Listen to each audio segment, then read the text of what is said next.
Radyo Maria brings you LCSC on Air, mainstreaming Catholic lay evangelization.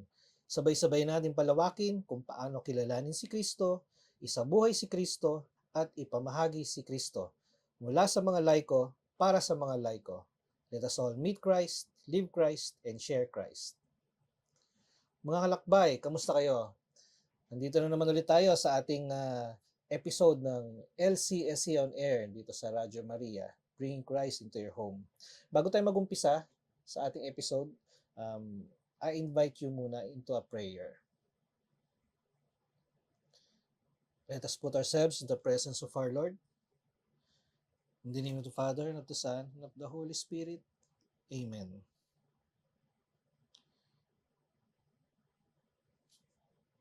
Heavenly Father, as we begin our program today, we bring your presence with us.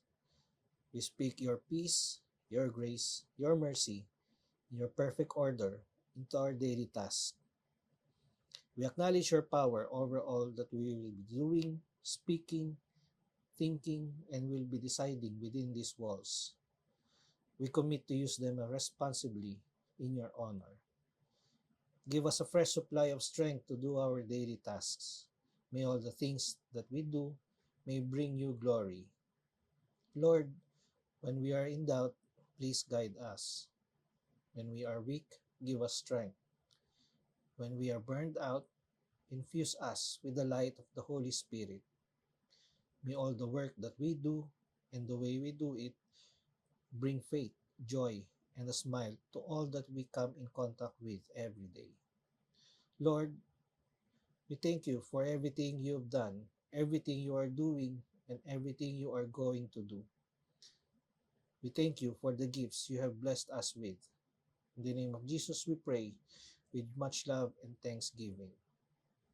Hail Mary, full of grace, the Lord is with you. Blessed are you among women, and blessed is the fruit of your womb, Jesus. Holy Mary, Mother of God, pray for us sinners now and at the hour of our death. Amen. In the name of the Father, of the Son, and the Holy Spirit. Amen. Ayun, mga kalakbay, kamusta po kayo? Kamusta po ang inyong linggo, ang nakalipas na linggo? Sana po ay nasa mabuti kayong kalagayan, lahat-lahat. Ayan. At again, ito po ulit si Brother Dennis, dito po sa LCSC on Air, dito sa Radyo Maria, Bringing Christ into Your Home. Ngayong episode na to, nandito po ang ating guest, kasama po natin. Siya po ay isang misyonaryo. Siya po ay isang trabahador ng Diyos, sabi nga, di ba? Ayan. Ang pangalan niya po, siya si Kuya JJ. Ayan. Kuya JJ, kamusta? Mabuti naman, Kuya. At masaya ako na sa pagkakataong ito ay maging kabahagi ng LCSC on Air Yun, sa welcome. Radyo Maria. First time mo ba dito sa studio? First time, bali second time, Kuya. Kasi the last time na nag-visit tayo, yun yung, kumbaga, humingi tayo ulit ng pagkakataon na maging bahagi ulit yung LCSC on Air ng Radio Maria. At ngayon, salamat sa Diyos, Kuya. Kasi nandito na tayo ulit. Ginagampanan ang panibagong oportunidad na makapagbahagi ng kadakilaan ng Diyos. Yes. Kumbaga, ito connected to doon sa connected to doon sa last episode na new evangelization na tinatawag. Yes, Kuya. So ngayon mga kalakbay, pag-uusapan naman natin, nandito na kami, new evangelization. We're now evangelizing. And ngayon, ang guest natin is siya mismo yung actual na gumagawa nun, ng new evangelization na yun. Di ba?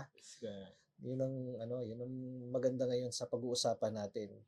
Yun nga, Kuya JJ, since new evangelization, ikaw nga isang misyonaryo. Ano ba isang misyonaryo? Yan, Kuya. Parating, 'di ba? Yan ang unang tinatanong kapag hindi familiar yung mga tao sa ginagawa ng isang missionary or ng isang misyonaryo or naglilingkod, 'di ba? Kasi laging ano ang ginagawa ng isang missionary. Pero patungkulan natin 'yon, Kuya. So, basically, a missionary is someone who is sent. So, ipinapadala sila at nagbabahagi ng salita ng Diyos Pero hindi dapat manatili lamang sa pagbabahagi lamang ng salita. Kasi dapat bilang isang misyonaryo, yung salita ni Jesus na binabahagi natin sa ibang tao ay isinasabuhay din natin. Meron ding aksyon, Oo. meron ding gawa, 'di ba? So, basically ganun, kuya. A missionary is someone who is sent, sharing the word of God, not only the words of God, but it is also parang kailangan mag-act on it doon sa pagbabahagi natin ng salita ng Diyos. I see, I Diba? see. Yeah. Ngayon, so being a missionary, syempre, paano ka ba naging missionary? Paano ka ba napasok dito? Paano, nag-apply ka ba? O naginip ka na lang, magiging missionary ako, mga ganun? Yan, Paano ba? yan. Paano ka ba napasok? Magandang tanong yan, kuya. Kasi nagsimula talaga ako, kuya, na bilang isang ano talaga, kumbaga isang lingkod na sa community namin, na-encourage ako na-inspire ako doon sa community na kinalakihan ko, na pati yung magulang ko, pati yung mga kapatid ko were part of a specific community na kung saan nakita ko yung saya kapag merong gathering, pag may fellowship, pag merong mga assembly, to the point, kuya, na napasama ako sa isang youth camp. Okay. At doon sa youth camp na yon, hindi ko makakalimutan, they are missionary from Bulacan, specifically. At sa youth camp ko na yon, humanga ako kasi nag-youth camp ako noon, umattend ako ng isang youth camp na summer, tapos naglaan ng panahon yung mga naging guest speaker namin sa activity na yun. And hindi ko makakalimutan kung paano nila ibinahagi yung kwento ng buhay nila sa amin. And during that time, hindi mo may tatanong, kuya, 13 years old pa lang ako noon nung nag-attend ako ng youth camp ko. Pero katulad nga nung sabi mo, hindi naman sa isang panaginip in an instant ay paggising ko, gusto ko nang maging missionary. Kasi siyempre, dala rin ng panahon, lumago rin sa pananampalataya, lumago rin sa iba't ibang karanasan sa buhay. Nakita ko naman kung ano talaga yung ginagawa ng isang missionary through the community na kinabibilangan ko. No? So, with that, Kuya Dennis, I can still remember, nakagraduate na ako ng college. At paulit-ulit ko pa rin nababalikan yung mga karanasan ng pag-inspire sa akin ng mga nagmagandang loob na nagpakilala kung paano ako magkakaroon ng personal na relasyon sa Panginoon. So, nakagraduate ako ng college. Tapos, pagka-graduate ko, I can still remember, kuya, na nag-work pa ako sa isang real estate company, ganun. Sa tagal ko dun, kuya, 2 months, nag-resign ako.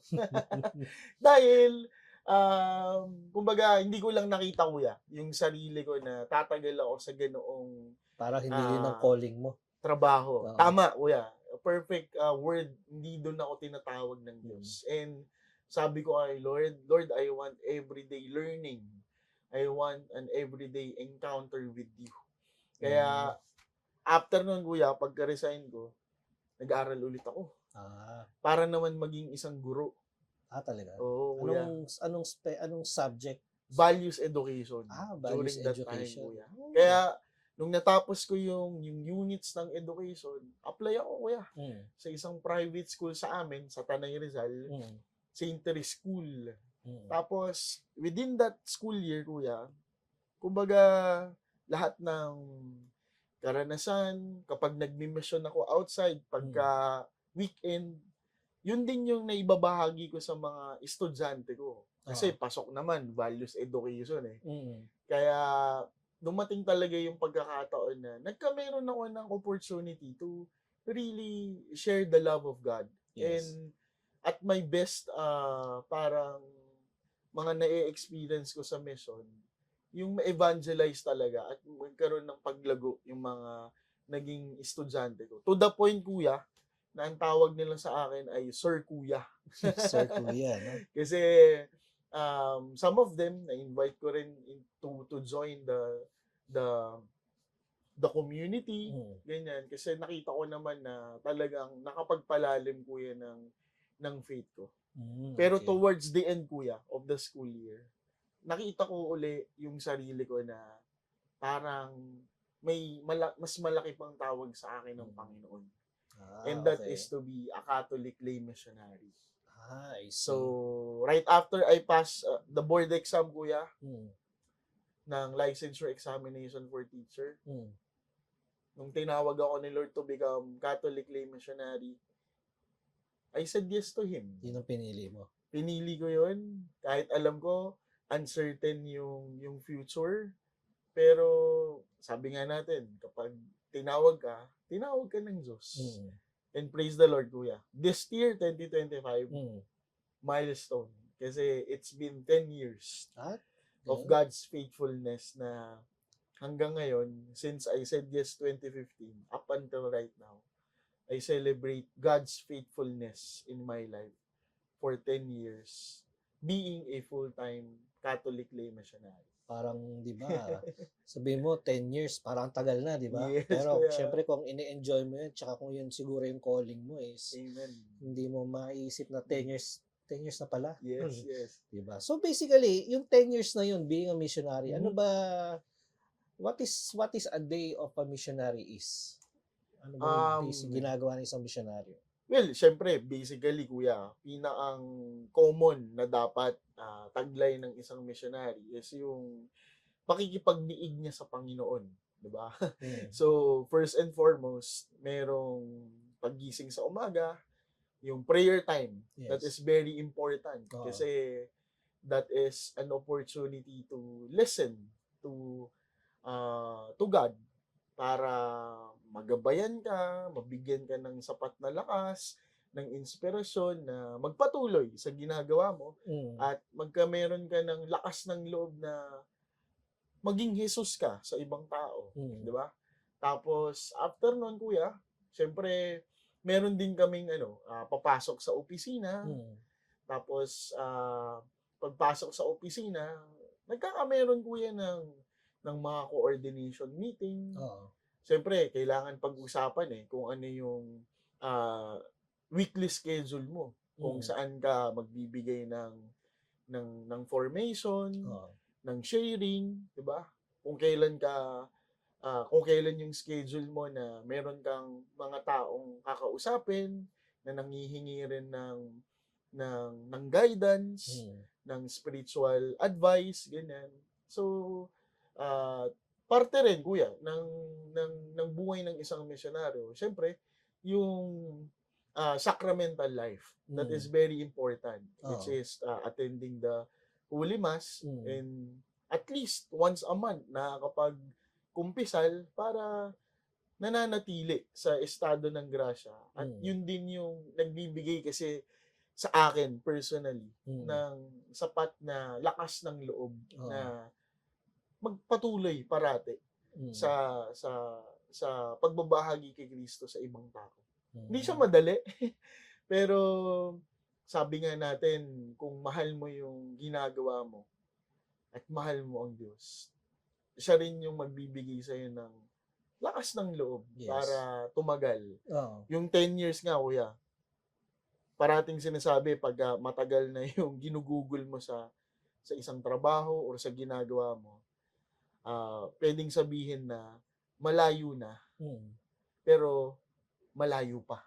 Pwedeng ganun, di ba?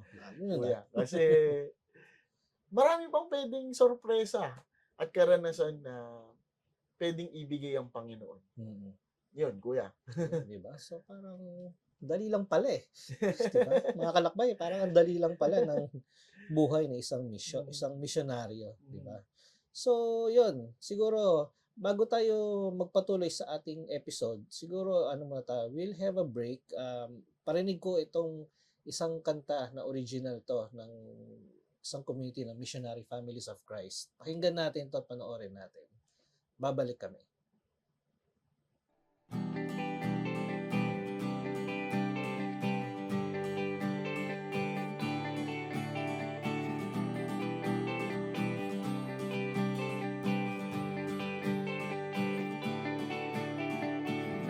Jesus, you came into the world so that we could live. Our hearts are changed forevermore. 'Cause your radical love has set us free. Your radical love is all we need. We are called to live our lives in radical love.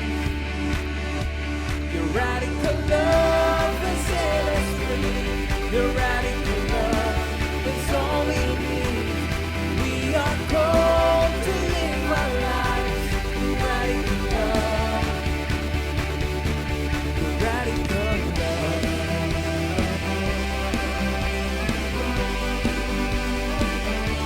Your radical love.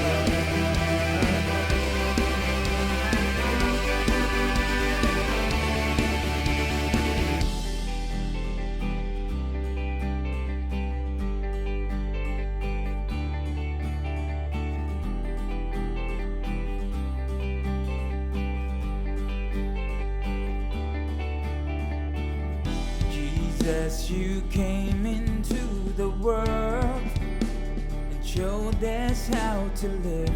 Our lives are changed forevermore. 'Cause your radical love has set us free. Your radical love is all we need. We are called to live our lives in radical love. Your radical love has set us free. Your radical love is all we need. We are called to live our lives in radical love. Your radical love.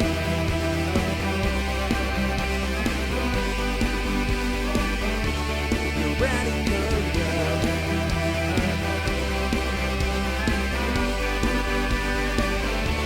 Your radical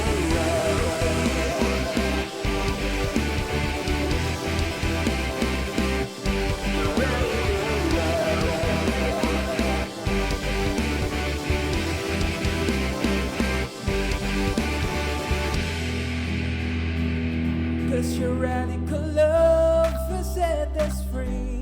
Your radical love is all we need. We are called to live our lives in radical love. Your radical love has set us free. Your radical love is all we need. We are called to live our lives in radical love. Your radical love.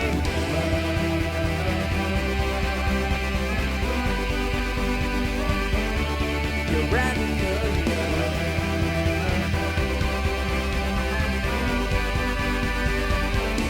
Your radical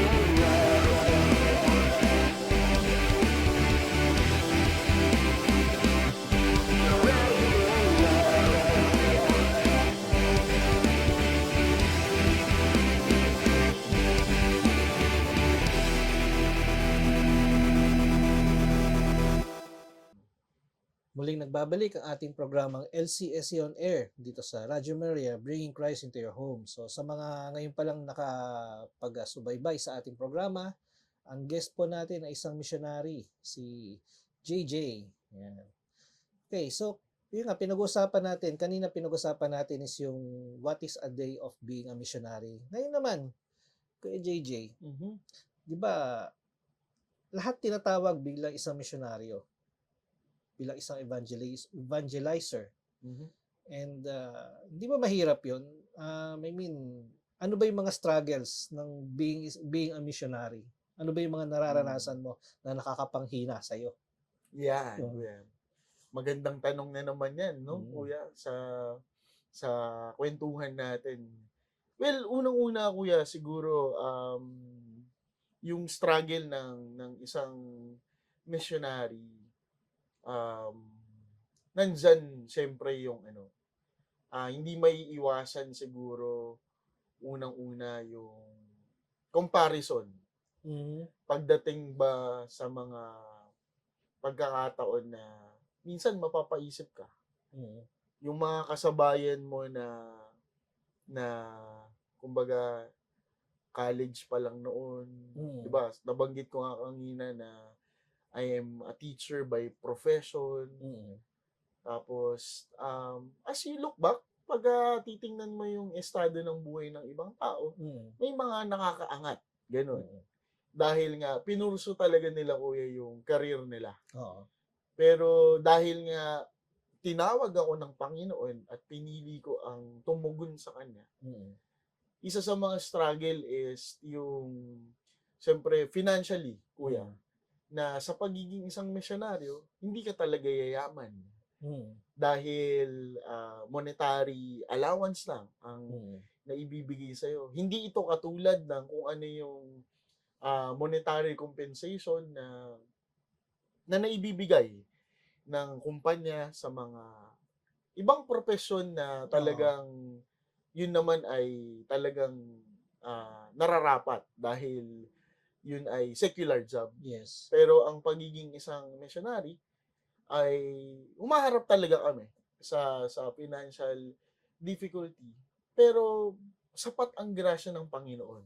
Mhm. Kasi sabi ko rin kanina kuya, hindi rin naman ako tatagal ng 10 taon dito sa missionary work na ito, sa Oo. missionary life na meron ako. Kung hindi ako binusog, kung hindi ako inalagaan, at kung hindi ako pinanatili ng Panginoon. Mhm. Siguro, isa yon kuya, yung financial aspect, Oo. struggle din. Lalo na ano rin kuya, maikwento ko lang din, na bubuo ako ng pamilya. Talaga? Praise the Lord, kasi Wow. another milestone yun. Diba? Nice. Pero, dahil tinawag ako ng Panginoon, patuloy ako na magtitiwala that He will provide for me, Yes. that He will provide for my future family Mhm. na bubuuin ko. At missionary rin, kuya, ang mapapangasawa ko. Talaga? Salamat sa Panginoon. No? Ayos. Another struggle siguro, kuya, sa pagiging isang missionary, hindi rin kakaila na merong din rejection. Mhm. Diba? Totoo. Kapag nagbabahagi ka ng salita ng Diyos, kapag nagbabahagi ka nagpo-propose ka ng evangelization formation, sinishare natin yung mga formation natin sa Live Christ, Share Christ, Mhm. sa mga iba't ibang parishes, mga iba't ibang diocese. Not all ay natatanggap tayo. Merong rejection. Mhm. Hindi dahil siguro ayaw talaga nila, pero dahil siguro may mga existing formation naman na sila na Oo. ginagawa na. Pero meron din naman talagang rejection talaga na ayaw kang pakinggan. Yes. Pero kasama yun kuya sa laban bilang Mhm. isang missionary. Siguro rin kuya, another struggle of being a missionary is yung reality kuya na ano ba? Yung reality na may mga pangarap ako sa buhay ko Mhm. na pwedeng hindi ko talaga ma-achieve Mhm. dahil sa limitado kung ano man yung nakukuha na kumbaga kapalit. Pero hindi ko rin naman nililimitahan o kinakahon ng Diyos sa kung papaano niya pupunan ng pagpapala at biyaya Mhm. yung mga taong naglilingkod sa Kanya in terms of yun nga, yung future din, kuya, Mm. 'di ba? Kasi mas maganda rin na mag-propagate tayo Mhm. na bumuo ng pamilya at gawin ding misyonaryo yung pamilyang Yes. bubuuin natin. Mhm. So, I think those are the struggles din. Siguro mabanggit ko rin, kuya, hindi rin yung 10 years, hindi rin siya smooth talaga na, kumbaga, when it comes to my faith, Mm. there are times talaga na na-test din talaga yung Oo. pananampalataya ko. I've also experienced spiritual dryness Okay. na ang dami mong tanong sa Panginoon, bakit nangyari to, Mm. Lord? Bakit kailangan ma-stroke nung kuya ko? Bakit kailangan mawalan kami? Ganun. Pero of all those difficulties and challenges in life, at kahit paulit-ulit mong tinatanong ang Panginoon, pamamaraan pala yun, kuya, Mm. ng Panginoon para gisingin ka Oo. at para palakasin ang loob mo na patuloy na magtiwala at manampalataya sa Kanya na hindi ka niya talaga pababayaan. Mm. Hindi siya smooth. Mm. Makaka-experience talaga ng difficulties Totoo. and challenges. Kasi actually ang ating Panginoon Diyos, hindi naman niya sa ibibigay lahat ng madali eh. Totoo. Kumbaga mas gusto ko nga niya nahihirapan eh. Yes. Para lalo kang mag-cling sa kanya. Amen. Amen. Ganun Totoo yun. yan. Kaya din ako sa part ko naman ganun din. Naranasan ko rin yan na even if siguro ikaw rin naranasan mo rin. Alam mo yun, nagsaserve ka na sa Panginoon. Yung oras mo sa kanya mo binibigay pero nangyayari pa rin yung kung ano man yung mga dinadala mong mga problema na mabigat, 'di ba? Nangyayari pa katulad niyan, 'di ba? Sabi ko nga, meron ako inattenda noon na isang summit. Ako yung prayer leader noon. Sabi ko, sinabi ko doon sa sharing ko na nagsaserve ako sa Panginoon pero bakit ganito nangyari yung namatay yung mother ko, yung ganyan. Parang kinwestiyon ko siya. Mga ganun. Hirap. Pero we should always look at the other side of the coin eh. Amen. Kung ano yung tinuturo niya sa'yo. Diba? Yun naman ang importante doon. But anyway, speaking of struggle, syempre, meron din naman victory yan. Amen. Diba? Meron naman joy yan. Meron. Meron namang meron naman reward in a sense. Diba? Yan ang masaya dyan eh. Ikaw, ano ba yung mga joys mo? Ano ba yung mga victories mo being a missionary? Well, kuya, ako, first and foremost, siguro, as a missionary, whenever I am given an opportunity to give a talk, to give a session or a sharing, or lead people into worship, pagka may mga worship session, siguro, isa sa pinaka-joy talaga ng pagiging isang missionary is yung nakikita mo, right before your eyes, kung paano nagkakameron ng pag-asa yung mga tao sa buhay nila dahil nararamdaman nila na totoo ang Diyos sa kwento ng buhay na ibinahagi mo sa kanila. So yung conversion story ba, kuya, na kumbaga, syempre pag bumibisita naman tayo sa mga parokya, sa mga diocese, hindi naman talaga isang one-time, big time. Makikita mo na kaagad yung pagbabago dun sa mga tao. It takes time talaga. Paulit-ulit mong babalikan. Magbibuild ka ng relationship sa kanila. Kikilalanin mo ano yung strength, weakness, ano yung struggle nila. To the point na parang magkapatid na lang talaga kayo. Na dahil nakilala mo sila, they can easily share also their victories and struggles in their life. Which led me, kuya, siguro sa pangalawang joy ng pagiging isang missionary is being a missionary, I gain friends. Actually, not only friends we gain brothers and sisters in Christ na hindi mo kadugo, pero every time na makikita ka nila, makakasama mo sila sa parokya or diocese nila, masaya sila. At masaya ka rin. Kasi mayroon kang pamilya ba? Para may bond kayong pamilya na babalik-balikan doon sa kung saan kayo unang nagtagpo. Diba? Siguro, biyaya rin, kuya, if I may add, biyaya rin sa pagiging isang missionary is yung maraming ang lugar na nararating. Limitado ka financially, pero pag may mga invitation sa iba't ibang diocese, sa iba't ibang parish na meron kang speaking engagement or presentation, marami na ako kuyang lugar na narating sa buong Pilipinas na hindi ko na-imagine na mararating ko Talaga? kung hindi ako siguro missionary. Ilan na lang ba sa Pilipinas ang hindi mo napupuntahan? Siguro bilang pa naman kuya sa mga daliri ko. Pero Luzon, Visayas, Mindanao. Before kasi kuya, doon sa 10 years na yon, for the past first 7 years, I was a youth minister. Okay. So nagsilbi talaga ako bilang isang youth minister. At marami akong mga kabataan na kumbaga na nakasalamuha at sa akin ipinagkatiwala ng Diyos.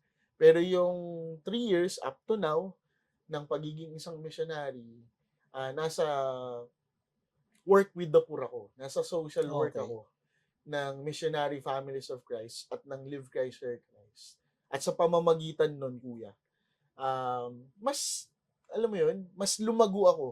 Coming from a youth minister, parang medyo nag-matured yung role na kailangan mong tumugon sa pangangailangan naman ng mga kapatid natin na nangangailangan. So, I think those are the joys, kuya, ng pagiging isang missionary. At excited pa ako sa kung saan pa ako dadalhin ng Panginoon. Kasi syempre, hindi mawawala yung love life, no? Yan, di ba, kuya? Love life. Love life. Dito mo nga natagpuan Yun, yung diba? aking... Kung hindi ka naging misyonaryo, baka wala ka pang love life. Yan. O baka ibang love life yung Praise love the Lord. life mo, di ba? Yun ang importante doon. Praise the Lord. Masaya din maging isang misyonaryo actually, or mag-serve. Kahit man lang mag-serve, hindi man talaga basically misyonaryo eh. Di ba? Daming pagkain. Yan. Kung ano yung inihain, kailangan mong ubusin. Kasi kaya hindi ubusin. Pinaghandaan. Those are simple joys. Simple joys na, kumbaga sabi ko nga minsan masarap talaga mag-serve kasi yung mga, minsan ibang pagkain na hindi mo man nakakain biglang magtataka Kapakain sa'yo. Diba? Hindi naman halata sa mga katawan natin kung being of service to our Lord tayo ba pinagkakait ng grasya. Hindi naman halata sa ating mga katawan. Amen. Amen. Diba? Siyempre, yun naman, Kuya JJ, so ang tawag na maging misyonaryo, ang sa lahat, paano maging misyonaryo in our own personal way? Yeah. Pwede naman maging isang full-time or pwede isang volunteer, di ba? Yeah, kuya.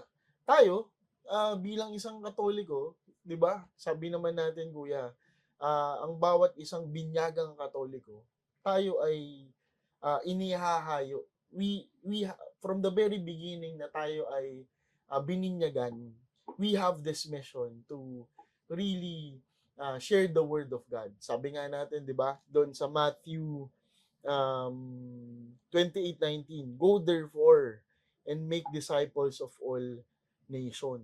So, ang bawat isang binyagang Katoliko, dapat innate sa atin, kuya, na nauunawaan natin na bilang isang Katoliko, hindi lang tayo yung nagsisimba, nagdadasal ng rosaryo, nakikiisa sa nobina, or nagdadasal ng Divine Mercy Chaplet, or luluhod lang tayo sa Adoration Chapel. Kasi those are,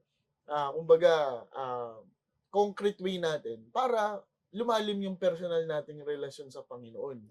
Pero hindi sapat na malalim lang ang relasyon natin sa Panginoon dahil tinatawag tayong lahat ng Panginoon na ibaagi siya sa ibang taong hindi pa nakakilala sa Kanya. So, yun nga yun, kuya.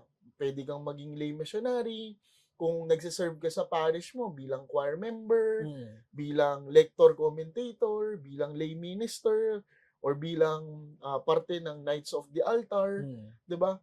Those are calling from the Lord. And once you serve the Lord doon sa kung saan kanya tinatawag, we are all disciples, 'di ba? We are missionary and we are being sent to proclaim the faithfulness and goodness of the Lord towards other people. Hindi sapat na nananatili lamang tayo or hindi sapat na Sunday churchgoer lang tayo. Pero mas matutuwa siguro ang Panginoon, kuya, kung yung napakinggan natin sa pagkakataon na tayo ay nagsimba, na salita ng Diyos, ay maibahagi natin sa kapitbahay, Oo. sa kapamilya natin. Kasi hindi na naman sa loob ng pamilya, lahat ng miyembro ay nagsisimba, di ba? Oo. Totoo. Baka yung sa pagsusumikap natin na tayo ay dumadalo ng misa at pag-uwi natin, maikwento natin sa mga kapatid o magulang natin, yun ang magsilbing pamamaraan para sila rin maengganyo at magbigay sa kanila ng inspirasyon na kilalanin din nila at mahalin at paglingkuran Oo. si Kristo. Tama. Amen. Amen to that. Mm. So mga kalakbay, 'di ba? Ang ganda ng ang ganda ng kwentuhan namin ni Kuya JJ. Sana kayo na marami na kayo napupulot na sa aming kwento regarding being a missionary. Yan. Actually, maraming paraan para maging misyonaryo. Amen. Napakaraming paraan in our own simple way. Yan. So bago magtuloy ang ating episode, siguro ito, meron pa ako isa ulit paparinig sa inyong original song from the Missionary Families of Christ. Magbabalik ang LCSC on air dito sa Radyo Maria, bringing Christ into your home.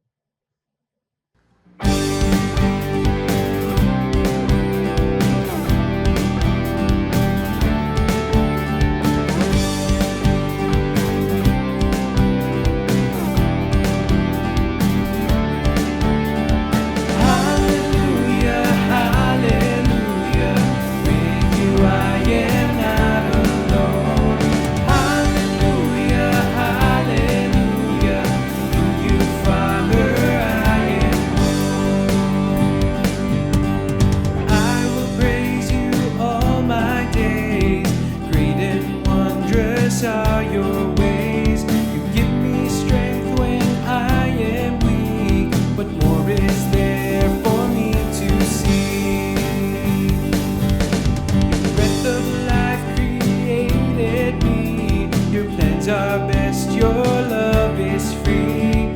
Glory to you, my God and King. You're my all, my everything. Hallelujah, hallelujah, with you I am not alone. Hallelujah, hallelujah, in you, Father, I am home. Give me hope, you make me see your endless love, divine mercy. Surround me with your joy and peace. You lead me to eternal bliss. You have blessed me with your love, guiding me from up above. Your grace abounds, to you I sing a song of praise for everything. Hallelujah, hallelujah, with you I am not alone. Hallelujah, hallelujah, in you, Father, I am home. Hallelujah, hallelujah, with you I am not alone. Hallelujah, hallelujah, in you, Father,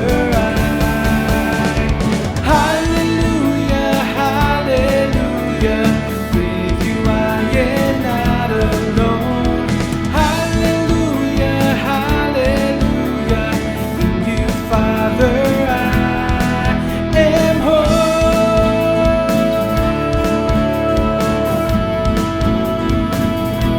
I am home. In you, Father, I am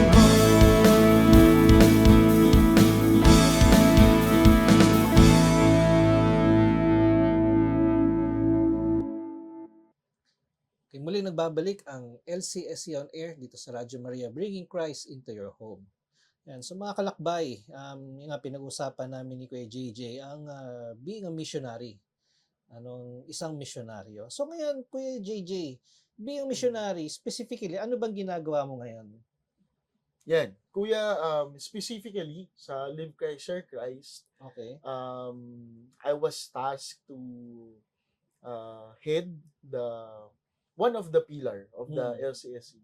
At yun yung tinatawag nga namin na No One in Need or yung Live Full pillar. Okay. So which is itong No One in Need Foundation Inc. or Live Full pillar serve as the work with the poor na na work with the poor na mission ng Missionary Families of Christ. So we have several programs dito sa No One in Need sa Live Full pillar na tinatawag namin na Flesh. So we have this programs na kung saan meron kaming sinasabi ko yan na sharing Christ to the needy through the flesh. At yung program na yon, F stands for formation. So ito yung nagbibigay kami ng mga catechesis. So evangelization formation sa mga pinaglilingkuran namin. We also have livelihood programs, education. So sa education naman namin, kuya, meron kaming campaign na lapis at papel para kay Juan. So I can still remember na we go to different places, most especially sa mga kapatid natin na mga IPs, kuya. Mga estudyante, mga mag-aaral na walang-wala. Okay. Kapos, si No One in Need, nagbibigay tayo sa kanila ng panimulang eskwelang kagamitan, school supplies, para naman magkameron sila ng motivation talaga na makapagpatuloy na tuparin ang kanilang pangarap. At bahagi nun, kuya, yung pagbibigay natin ng formation sa kanila na kilalanin nila si Kristo. At magkaroon ng personal na relasyon sa Kanya at ipakilala si Kristo na si Kristo ang tumutupad ng pangarap. So yun. We also have, kuya, programs katulad ng health. So sa health programs namin, nagkakandak din kami ng medical mission. So small scale at saka big scale medical mission. So we go to different places just for this year, itong February namin na medical mission. Nanggaling kami ng Palawan at nanggaling din kami ng Lalo, Cagayan. In partnership sa Archdiocese of Tuguegarao, sa Diocese of Tuguegarao, tapos sa Apostolic Vicariate ng Taytay, Palawan. So we always also connect sa diocese, sa obispo, sa mga pare para malaman nila at makahingi kami ng tulong sa pamamagitan ng pag-involve nila dun sa social work na yung pare makapagmisa bago kami mag-conduct ng medical mission, 'di ba? Kasi hindi naniniwala kami na more than the physical healing, importante yung spiritual healing. Sa pamamagitan ng misa, matanggap nila si Kristo at si Kristo ang kilanlin nila na tunay na tagapagpagaling. Actually, hindi common yun eh. Pag yung bibigay mga medical dental mission, tapos magbibigay ka muna ng misa. Yes, kuya. Hindi, So, hindi normal. sa No One in Need, yun, kuya? Non-negotiable. We always start with the Mass. Diba? We always start with the Mass to acknowledge Jesus as our healer. The greatest physician ng buhay natin. We also have, kuya, programs pag may mga disaster. So nandyan kami to distribute food packs at yung resources naman namin nanggagaling yon sa generosity ng community ng Missionary Families of Christ sa mga members ng MFC. Talagang sariling sikap, pero ito ay pagbabahagi rin, kuya, sa mga parishes at mga diocese na kapag may kalamidad, nandun tayo para tumulong. Mga nagiging partner natin sa LCSC na ang programa natin ay tinatanggap. Kumbaga, at kahit nga hindi pa tayo present sa mga parish or diocese na yun. Basta nangailangan, Mm. sino ba tayo? Kung meron, ba't hindi tayo tutulong? Oo. Diba? We also have, Kuya, Awa at Habag Project. Ito naman ay isang program din na under sa restorative justice ng No One in Need. Wherein, nagkakameron tayo ng values education formation na binabahagi natin sa mga bilanggo, sa mga kulungan. Mm. Para ito ay makatulong din sa bawat mga kapatid natin na mga PDL na magkameron ng pag-asa. Oo. Bagamat dumating sa punto ng buhay nila na sila ay nagkamali, Mm. nagkasala, ay hindi naman sila hinuhusgahan ng Diyos na sila ay masama na. Oo. Bagkus tayo ay nagiging bahagi para sila ay mapaalalahanan na ang Diyos ay Diyos ng hustisya at Diyos din ng awa. Mm. He is a God of mercy and He is a God of justice. Mm. So sa pamamagitan nung formation na ibinabahagi natin sa kanila, yun sana ang magsilbing pamamaraan na kapag dumating ang sandali na sila ay makalaya, meron silang panghahawakan na sila ay tunay na minamahal ng Diyos. At Oo. hindi sila dapat matakot na magbagong buhay. Oo. So, these are the mission work, Kuya, na sa akin ay ipinagkatiwala ng Panginoon. Mm. And I would like to take this opportunity, Kuya, Sige. na for those people, sa lahat po ng mga nakikinig, Sa ating mga ngayon kalakbay. mga kalakbay dito po Mm. sa LCSC On Air, kung meron kayong puso na tumulong para sa mga mahihirap, kung meron kayong puso na tumulong para sa mga kapuspalad na mga mag-aaral, sa mga kapatid natin na hindi nakakatanggap ng maayos na healthcare, Mm. sa mga kapatid natin na PDL na nasa bilangguan, kung meron kayong puso at kung meron kayong kakayahan na makatulong sa kanila, wag po sana kayong mag-atubili na mag-volunteer. Pwedeng hindi po pwedeng financial ang inyong pagtulong at pwede rin po namang sarili ninyo ang inyong Yung kanilang time. itulong, yung inyong time, inyong talent, magiging malaking tulong po yan sa amin sa No One in Need, sa LCSC, para mapaglingkuran natin yung mga kapatid natin na tunay na nangangailangan. Mm. So, yun po. You can visit our Facebook page po na No One in Need if you Yes. want to know more about our mission work. So, yan po ang isang mabigat na kumbaga trabaho na ipinagkaloob sa akin ng Panginoon. Ngunit hindi ko siya, Kuya Dennis, tinitingnan bilang isang responsibilidad. Kasi kapag responsibilidad ko siya titingnan, Hindi ka tatagal. hindi ako tatagal. Mabigat talaga siya. Oo. Diba? Pero Mm. tinitingnan ko siya bilang isang oportunidad. Mm. Oportunidad na makatulong sa kapwa, oportunidad na maging Jesus sa ibang tao, oportunidad na kahit sa aking kawalan, basta meron akong panahon para makatulong, magbahagi ng panahon na makinig, magbahagi ng aking presensya sa ibang tao, ito ay sapat na para makapagbigay ng pag-asa at maging isang larawan ng mukha ni Jesus na may kumakalinga sa kanila sa oras ng kawalan, sa oras ng kawalan ng pag-asa, sa oras na sila ay natatakot, sa oras na sila ay nahihirapan. May Jesus na maawain at handang magmahal at magbigay ng tulong sa kanila. Amen. Amen. Ayan, mga kalakbay, di ba? Narinig natin ang sharing ng ating panauhin si Kuya JJ.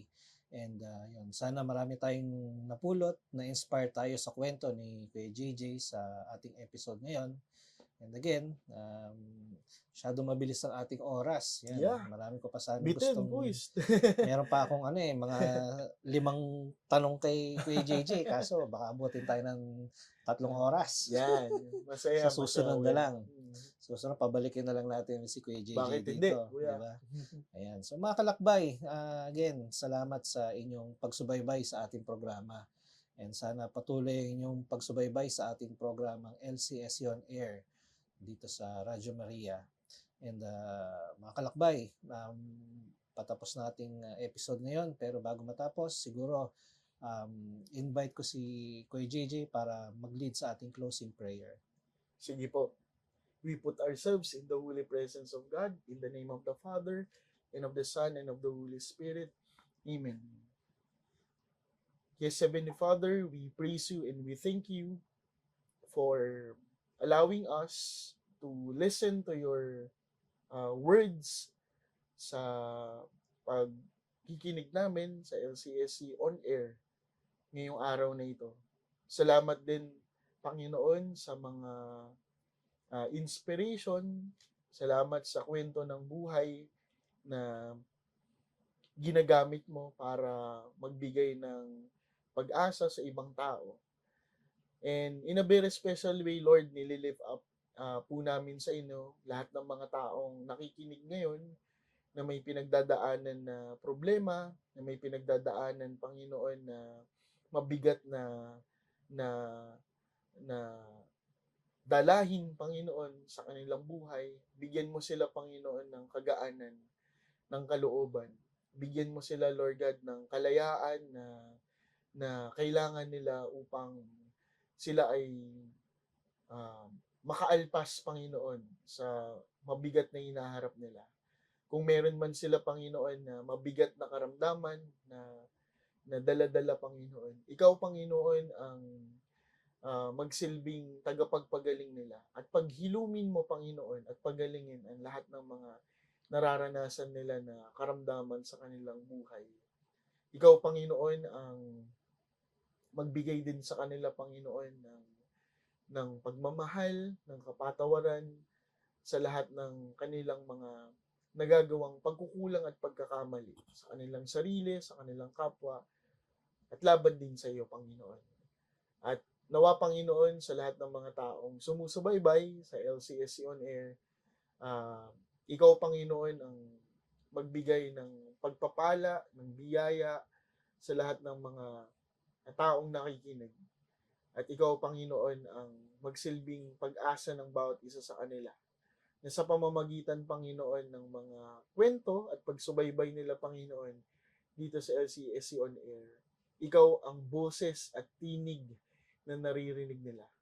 Kaya patuloy silang magpapatuloy sa kanilang buhay at patuloy sila, Lord God, na maniniwala at mananampalataya sa iyo. Dahil ikaw ay mapagpatawad, mapagmahal, mahabagin at maawain Diyos namin lahat. Ang lahat ng ito, Panginoon, ay tinataas at dinadalangin namin sa matamis na pangalan ng iyong anak na si Jesus. Siya nawa. In the name of the Father, and of the Son, and of the Holy Spirit. Amen. Okay, thank you. Okay, thank you, Kuya JJ. Thank you rin, Kuya Dennis. Sana sa susunod, ma-invite ka ulit namin para sa nabitin nating kwentuhan. Ayan. So mga kalakbay, salamat sa inyong pagsubaybay sa atin at see you po ulit next week.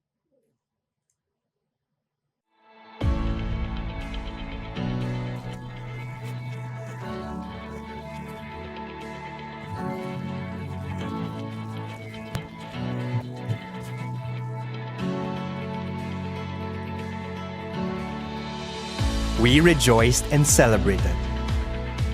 But it does not stop there.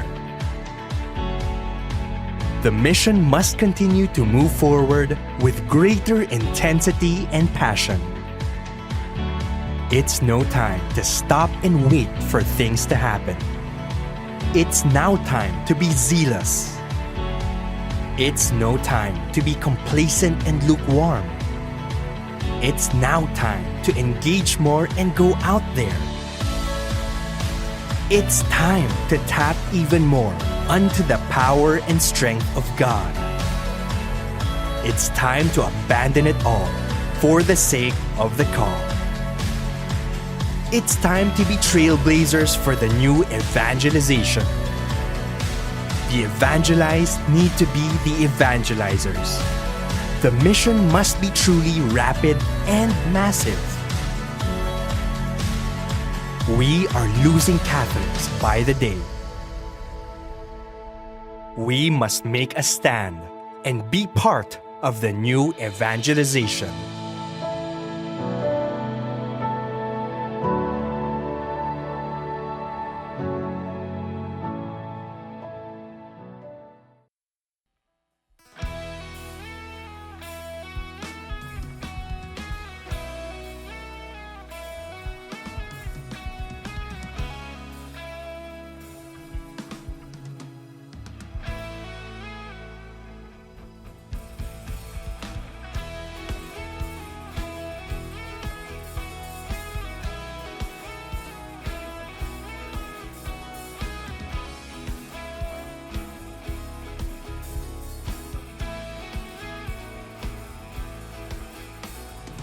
Lord, in my wandering, you never forsake me.